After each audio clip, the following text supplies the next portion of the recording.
you ready? It's time for the Pwamps Show. Hey, are you ready? It's time for the Pwamps Show. Hey, Pwamps. Hey, Pwamps. Ladies and gentlemen, please welcome your host, Pwamps.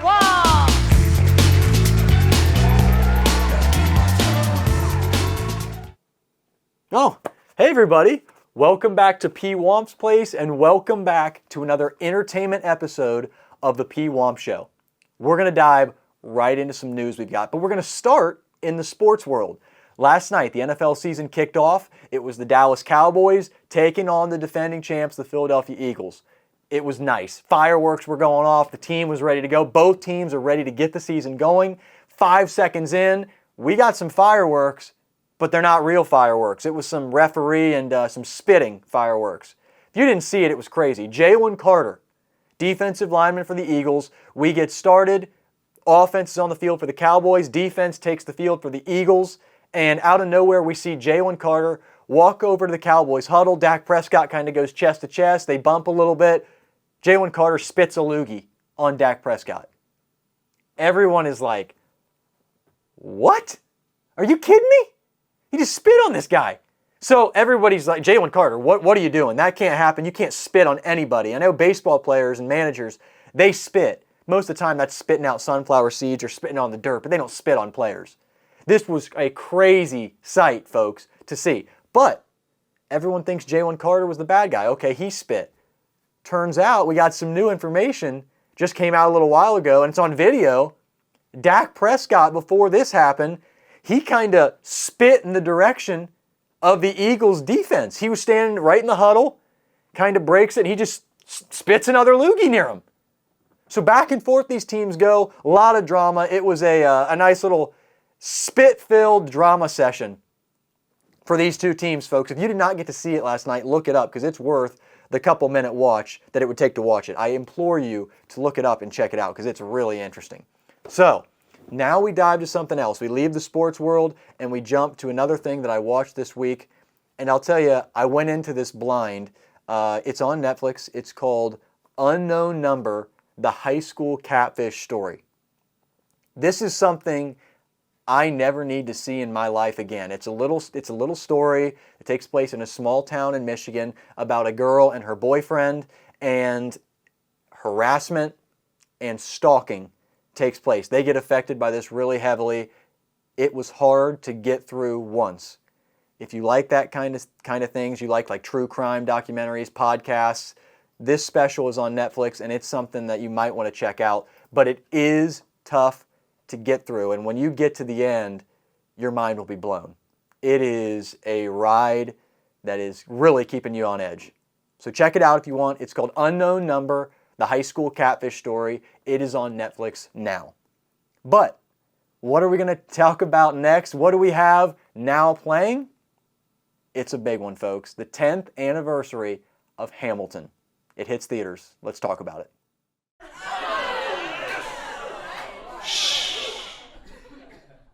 All right, everybody, it's that time. We are inside the room where it happens. Hamilton, the 10th anniversary. This show debuted on Broadway in 2015. It's crazy to think it has been 10 years since Hamilton has taken the world by storm. Lin-Manuel Miranda, he drops this album, he drops this musical, it hits stages all across the world, and it takes the world by storm. Now here we are, it's 2025, it's September 5th, Friday, September 5th, 2025, and today is the day Hamilton hits the big screen. It comes to your local theaters, which we all need to support, and what better time to see Hamilton than right now? Let's talk about it. Hamilton, what you're going to see is, it's the original Broadway cast in a 3-hour stage version on the screen of Hamilton. Now, a lot of people that I've talked to, they didn't get to experience Hamilton with that original Broadway cast. It's so magical, those first couple of runs that you see of any stage play. When they have their original cast, everyone, that's the one most people talk about. They look back, did you see it with so-and-so? Did you see it with this person? Oh, they made that play. They made that musical.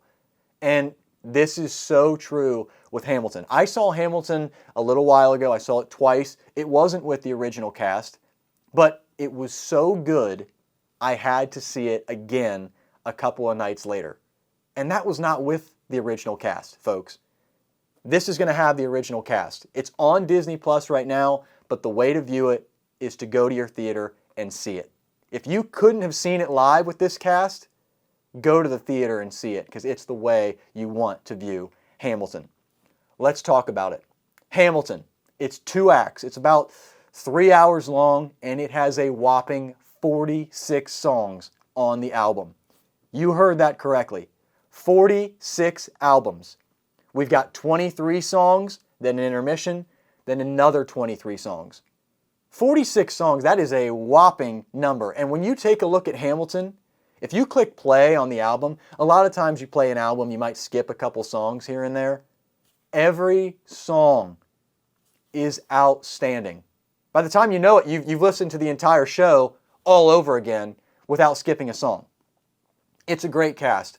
Lin-Manuel Miranda, he plays Alexander Hamilton, and he plays it perfectly. He's one character that you watch Hamilton, you think, I don't know if I can watch this show without anyone except Lin-Manuel Miranda. He is that good in the title role of Hamilton. You've got Leslie Odom Jr. He plays his kind of friend, kind of rival, Aaron Burr. Another just miraculous performance from Leslie Odom Jr. Then you've got Philippa Sue. She plays Eliza Hamilton, or Eliza Schuyler, before she marries Hamilton. Spoiler. Then you've got Renee Elise Goldsberry. She plays Angelica Schuyler. That's Eliza's sister. Christopher Jackson. I mean, he plays George Washington, and he does it phenomenally. And that's just to name a few. You can't forget Jonathan Groff, who plays King George III. So, Hamilton. What do we think? 46 songs? Pwamps, why don't you tell us a couple of them? Well, I've got a couple of them, and what I'm going to do is this. Top 10. I've seen so many lists about the top 10 of Hamilton, I can't even begin to describe how hard it is to pick 10. And I'm going to go out on a limb. If you were to ask any Hamilton fan to name their top 10 songs, their top 10 would change. It would be extremely difficult for somebody to say, these are the same top 10 favorites that you have. So, I'm going to break it down.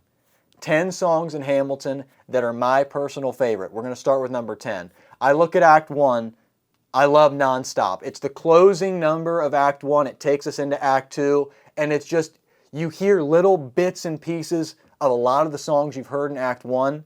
It's a powerful little song, and everyone appears in it that you've seen in Act 1. It packs a punch. Nonstop at number 10. Number 9. Let's go with, people might be mad a little bit. I'm going to go with Alexander Hamilton. The opening song of Hamilton explains who Hamilton is. You get to meet Lin-Manuel Miranda. You get to meet this whole cast of characters. It's at number 9 for me. Number 8. What other song comes to mind? I'm going to go with the Schuyler Sisters. This is a phenomenal song. You get to see Angelica, Eliza, and Peggy, and get to meet these 3 characters that really shape and play a huge part of Hamilton's future. And it packs a punch, and it tells you why New York is the place you want to be. The greatest city in the world, New York City. That's number 8. Number 7, another one, it's tragic, but I've got it at number 7. It's Quiet Uptown. Philip Hamilton, Hamilton and Eliza's son, he has just been killed in a duel. Okay? It's tragic. Hamilton, he comes out in all black. He's been walking around aimlessly with no end in sight, sulking. He's just reflecting on Philip. Had he done something, had he traded his life for Philip's, would that make Eliza happy? Eliza comes out, she's in all black, and it is a really emotional piece of music. One of the saddest that you're going to see in Hamilton. That's at number 7 for me. Now we're down to 6. What else you got, Philip? Well, these two are kind of back to back. A lot of great songs in Act 1, a lot of great songs in Act 2. Number 6 for me, I've got Helpless. This is Eliza. She tells her perspective of the first time seeing Hamilton and says immediately that that boy is hers. She's laying the claim. She actually tells her sister Angelica, that boy is mine. Do not take him. She wants Hamilton for herself, and she makes it clear in Helpless. And there's times, though, she thinks Angelica, her older sister, is going to take Hamilton. Angelica surprises us all and delivers Hamilton to Eliza. That leads me to number 5, Renee Ellis Goldsberry. Every time she graces the screen, just like Philippa So, her voice is unbelievable. Number 5 for me is Satisfied. You hear a little bit of how Angelica, she wanted Hamilton for herself at first. She says, but as the oldest, she needs to marry somebody who has money and is going to set up their lives for the better. That's number 5. I've got Satisfied. So now you got 4 songs. You're thinking, oh my, okay, what do we got left? For me, number 4, I'm going to go The World Was Wide Enough. This is nearly the finale of Hamilton in Act 2. Aaron Burr, just before this, challenges Alexander Hamilton to a duel. He says, here's the thing, every which way that I've looked at my situation, Hamilton has opposed me. Hamilton has made my life worse. I'm challenging you to a duel. We get the song. It's a really good song. It doesn't make my top 10, but I love it. We get Your Obedient Servant, another great song where they send letters back and forth to each other, Hamilton and Burr, stating, we're going to have a duel. Weehawken, Dawn, Guns. That leads us to the duel that takes place in The World Was Wide Enough. Hamilton kind of says his farewell. He says he sees his mother on his side. Washington is watching from the other side. And then it all happens. Burr shoots Hamilton. Hamilton raises his gun in the air. He wasn't going to shoot him.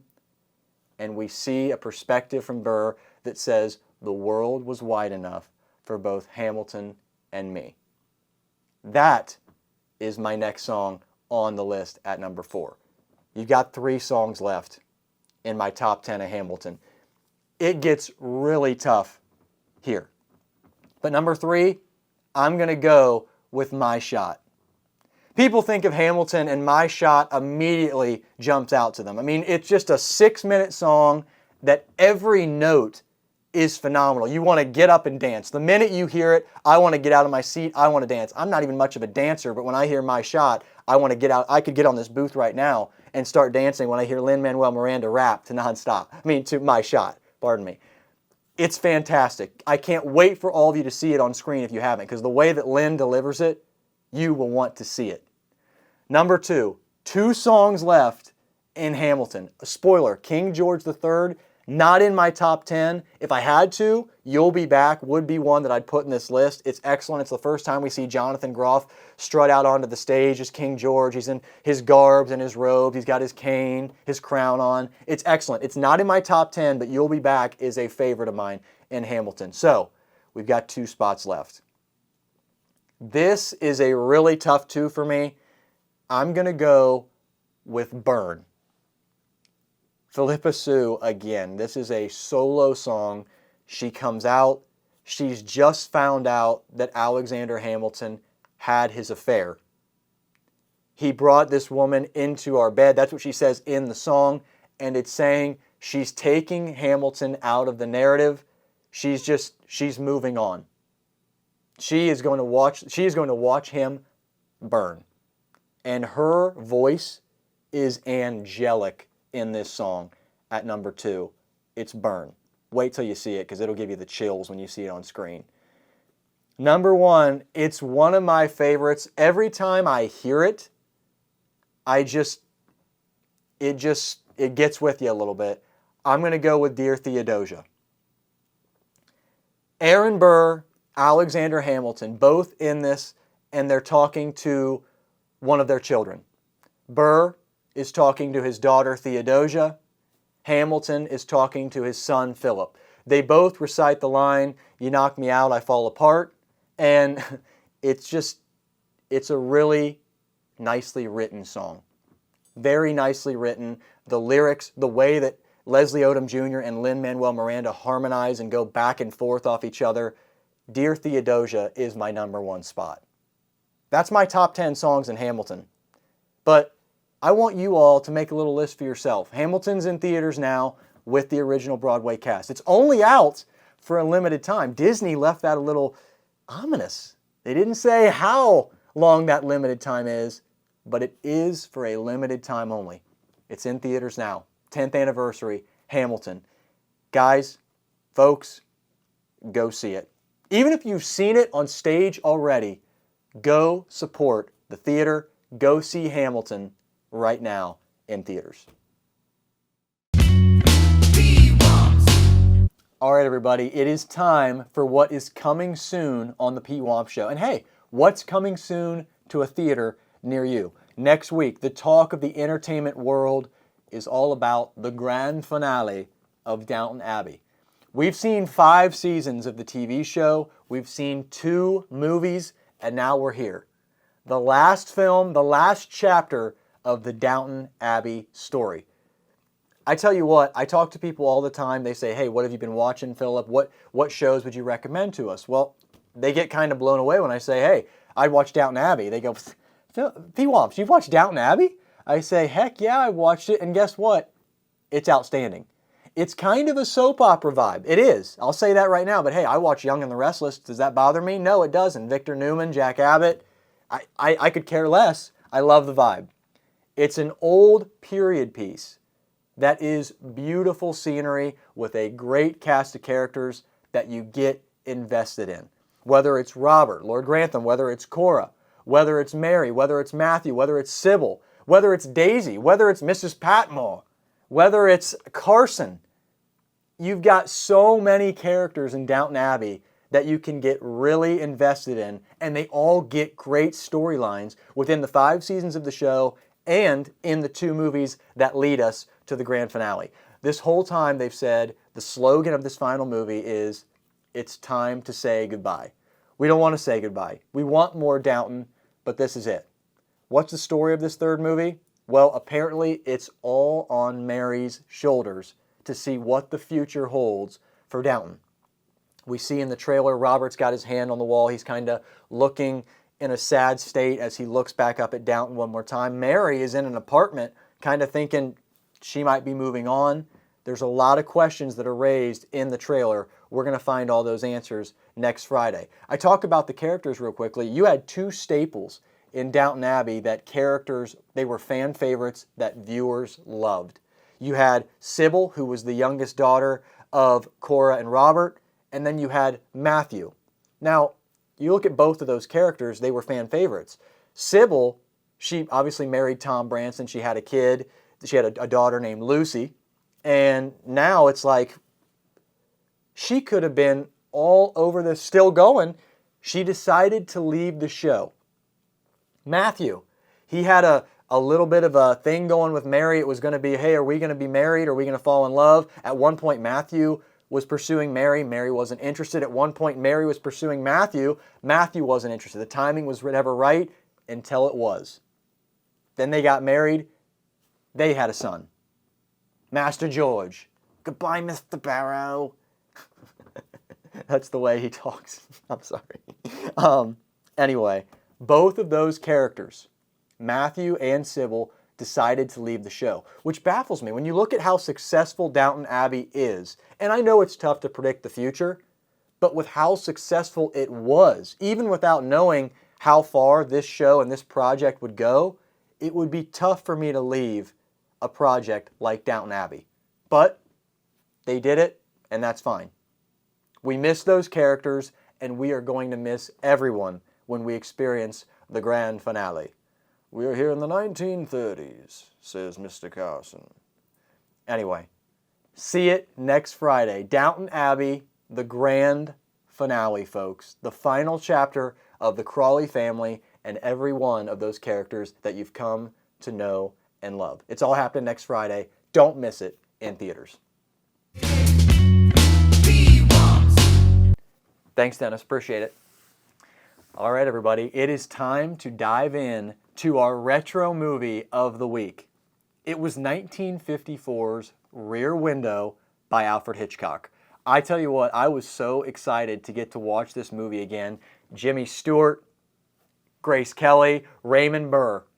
And it is a really fun one. It's one that keeps you on the edge of your seat and keeps you guessing all the way till the big conclusion. Let's talk about it. Jimmy Stewart plays L.B. Jeffries. He is a guy who's a photographer, and he starts this movie out. He's in his wheelchair. He's got a broken leg. He's got a nurse. Her name is Stella. She comes in, takes care of him, looks after him a little bit, makes him some meals, and just makes sure he can get around the house and keep his daily life going. But he really doesn't leave the house much with his leg. He has a girlfriend. Her name is Lisa, and she's played by Grace Kelly. She comes in. She really wants to marry Jimmy Stewart, Mr. Jeffries, but a couple times he kind of dismisses it. He pushes off that he might not be ready for marriage, and it just might not be for him, but he doesn't want to hold Lisa back. Lisa is in love with Jimmy Stewart, with Mr. Jeffries in this film. She's not taking that for an answer. She has a night where they have a meeting. She comes, prepares dinner, ends up leaving the house. They have a big disagreement, and one of Mr. Jeffries' last lines is, when will I see you again? And she says, might be a while, might be tomorrow night. That's how the scene ends. So now, the setting that Alfred Hitchcock gives us in this movie all takes place out of L.B. Jeffries' rear window. You get to meet all of these characters, all with something going on, and he gives them all kind of inquisitive little names that are really interesting. You've got Miss Torso. She's a dancer. You've got the salesman. You've got the nice little Detective Doyle who comes in and out. You've got major characters that just continue to grace us every time they pop in the screen.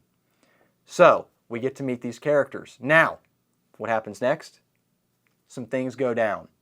The salesman, played by Raymond Burr, we get to meet his wife. She's L.B. Jeffries. He's looking across from his window, and Raymond Burr has his windows open. We see his wife, who they call an invalid.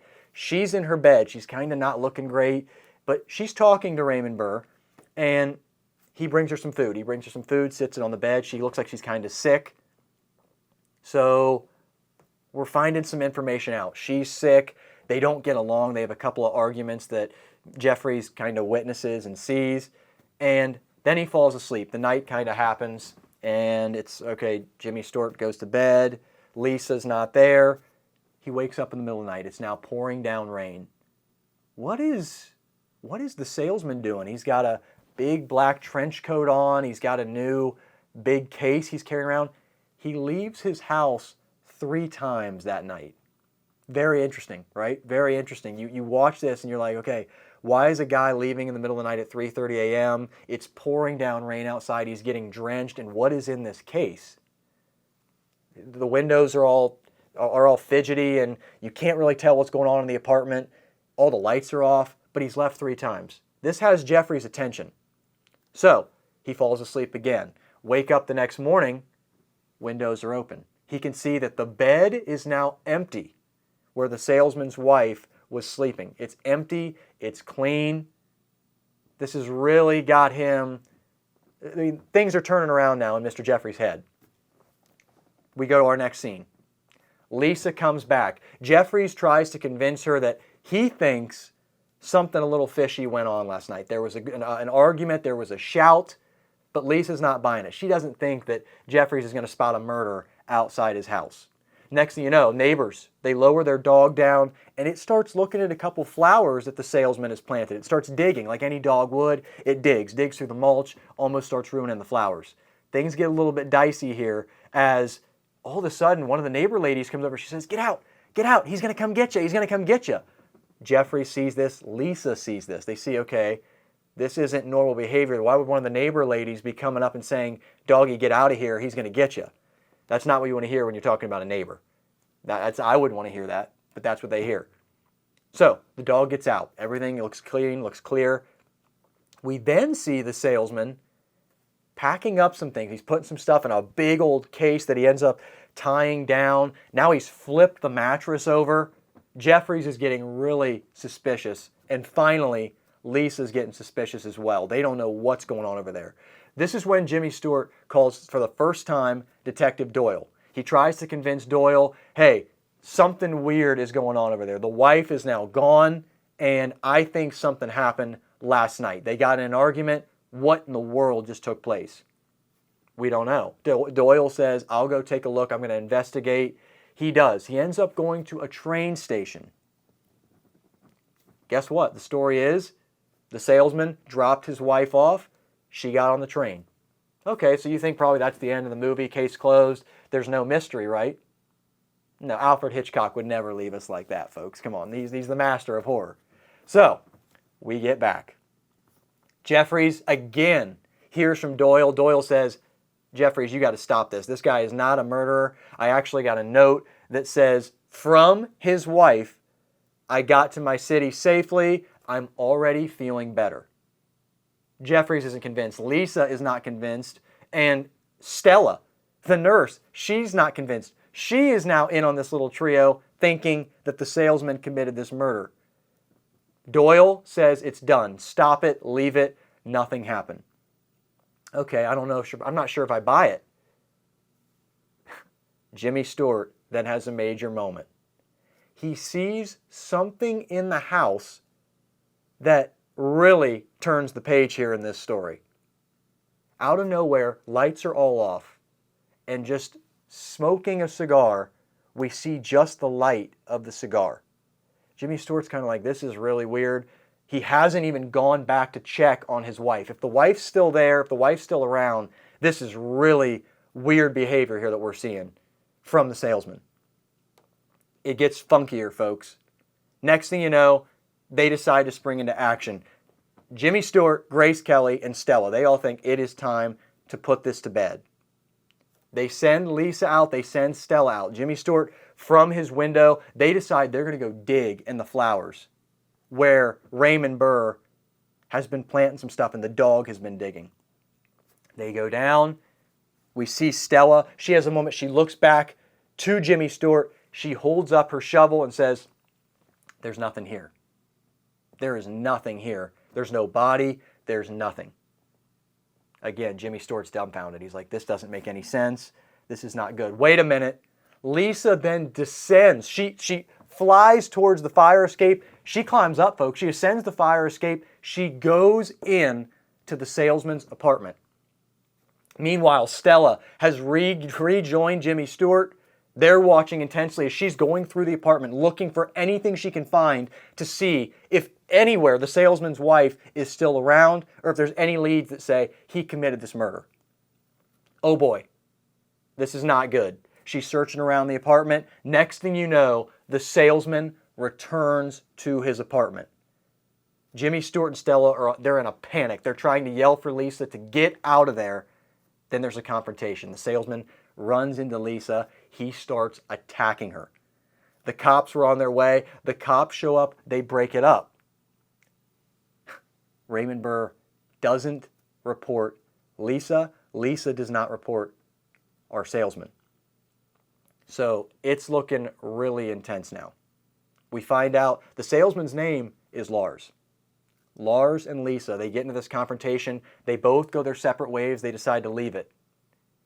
But as this confrontation was happening down, all of a sudden you see that Lisa calls out for Jeffries. She calls Jimmy Stewart's name, and that tells Lars, this is who's been spying on me. This is who's been giving me all this trouble. Meanwhile, Lisa and Stella are gone. Jimmy Stewart kind of closing up shop in his condo. Jeffries, he wheels his wheelchair around. All of a sudden, in the dark of the room, he hears somebody outside his room. He hears somebody outside his apartment. You hear footsteps slowly getting closer to the door of Jeffries. Jeffries, he grabs his camera, he gets his flashlight, his big light that when you take a picture, it flashes. And at this time, he's changing light bulbs. This is 1954. So you take a picture, change a light bulb, boom. That's what he's going to use as his weapon if somebody comes in. Guess what? Somebody comes in. Lars enters the door. He says, what's going on?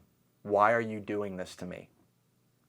Jeffries doesn't reply. He stays quiet. Again, Lars says, why are you doing this to me? Again, Jeffries, no reply. It's a stare down for the ages. Finally, Lars begins to move towards Jeffries.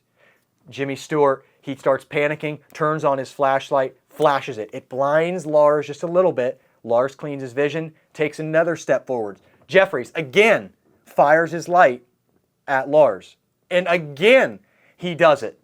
They get into a major altercation. It actually ends up to Jeffries, with Jeffries hanging out the window. Lars is now about to drop him out the window, end his life because he has caused so much trouble for Lars. All of a sudden, we are saved. Lisa comes back in. Detective Doyle comes back in. They grab Lars off, take him to the floor. Meanwhile, Jeffries still dangling from the window. The other cops, they go to reach for him. He falls. Falls out of his apartment building and lands on the floor. Lands on the concrete below. What happens? Doyle gets down to Jeffries. Lisa gets down to Jeffries. Stella gets down to Jeffries. They all see he's still okay. He's talking. He makes sure that Lisa is okay.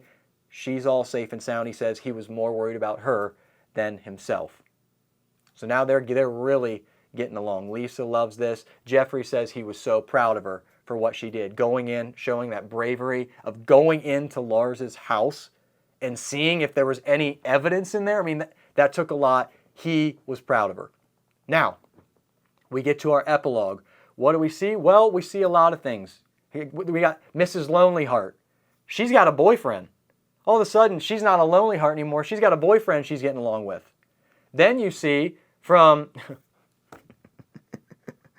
another perspective, you see that they got a new dog. The neighbors got a new dog. They're happy. He's barking, he's licking their face. It's all a good time. Everything's seeming good for this little small neighborhood. Then we see Jeffries. We see Lisa. Jeffries has 2 casts on his leg, 1 on each leg. The fall broke both of his legs again. He's still in his wheelchair. And then we see Lisa. She's laying on her bed. She kind of watches him sleep. They're together, and all things are happy. And that is the way that Rear Window ends.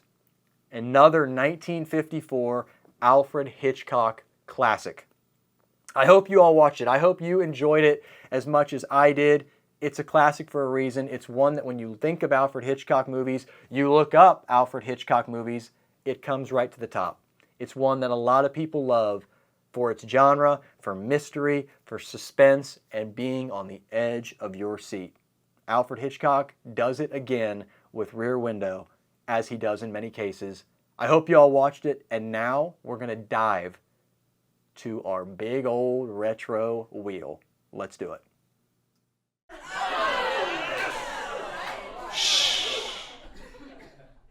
All right, everyone, it is time for our final segment of the Pwamps Entertainment Show, and we are here. It is finally time to spin our retro wheel. How does this work? Well, we've got a bunch of different decades on this board. We've got a couple of genres. We've got animated, we've got Pwamps Pick, and we've also got the Golden Age. We had Pwamps Pick last time. That was Rear Window. This week, we're going to get something new. Let's see what we have on the wheel. Here we go. Ready? 3, 2. The 80s. Ooh, okay. So, actually, Dennis just dropped off the envelopes. Look at this. Animated, 2010s. We've got them all right here. Let's get to the 80s, folks. There's the 2000s, there's the 90s, and there is the 80s. It's so funny. I almost feel like I'm at the Oscars. I'll get there one day. So here we go. The 80s. Without further ado, ladies and gentlemen, we are watching Dead Poets Society. This is a phenomenal movie. It's Robin Williams at his best. I know a lot of people talk about Mrs. Doubtfire. This is right up there for me. Robin Williams absolutely at his peak, and he's in more of a dramatic role here. So something you don't always see with Robin Williams. A lot of people think comedic, funny. You get to see a little bit different version of Robin Williams in Dead Poets Society. It's got a great cast. Ethan Hawke's in there as well. Dead Poets Society. We're watching it this week. Be ready to talk about it next week. And guys, tune in Monday for the sports show and keep an eye on all the shorts that I post. I am your sports compass. I'll get you looking at everything you need to be keeping your eye on in the sports world and in the entertainment world. I will see you all on Monday for some sports.